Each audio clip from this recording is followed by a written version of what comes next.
saacadahan waxaa dhacay nin oo malayley ah oo beesha Jareerweyn u dhashay ayaa lagu dilay suuqa Jowhar. Dadkii waxay sameeyeen kacdoon oo aan caadi ahayn.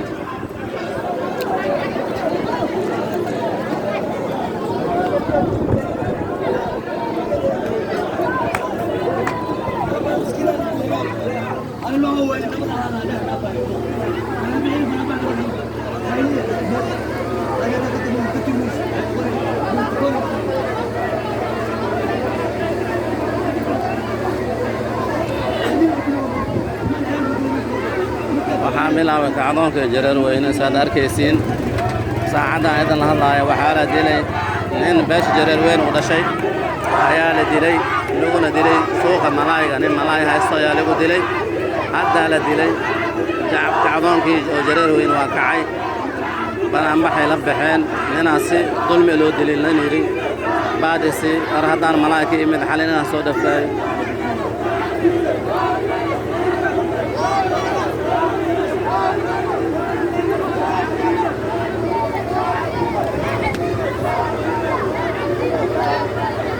إنا لله وإنا إليه راجعون.